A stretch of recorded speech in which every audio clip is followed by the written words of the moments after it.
Rich Marshall, Tom Chalmers. Just talking about approaching cornices on loaded ridges like this. You definitely want to be really careful. There's been a few accidents around this area recently, actually, with people going through the cornices. I think one of the main things is actually having a look from a different angle to see where you want to approach the cornice, that you're actually not stepping onto something that's really overhanging. And approaching with caution. Often it's good to approach with a rope, a belay rope on, if you're unsure, and to just work your way in and yeah, make sure you're not on an overhanging, you know, several ton chunk of snow.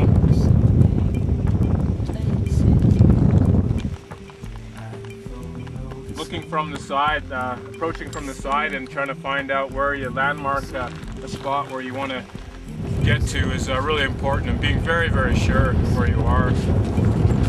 And you got to, of course, look for the overhangs and look for spots here where the cornice isn't more than vertical. You can see it's got pretty good support under a lot of it, but there's also spots that are overhung that you can't see from the top. So getting over the side really helps you get a sense of it. Some of those overhung chunks that you can't see from the top are pretty big.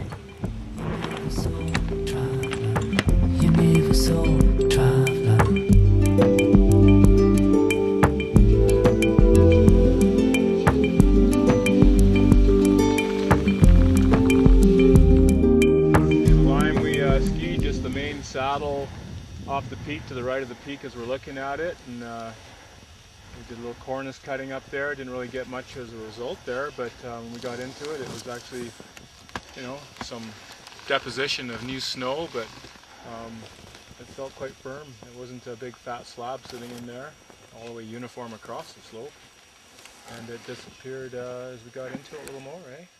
Yeah, the only spots that seemed like little bit dicey were up high on the gully walls and the steep kind of rocky features where there was pockets deposited in there that are a bit more rotten underneath, and the newer snow makes a more triggerable slab in there, but down the guts there everything felt pretty good. Yeah, more snow in the right in the bottom of the gully, so more snowpack, less wind effect, and you know, not having to worry about shallow hitting rocks and stuff like that where you're going to trigger maybe a shallower layer.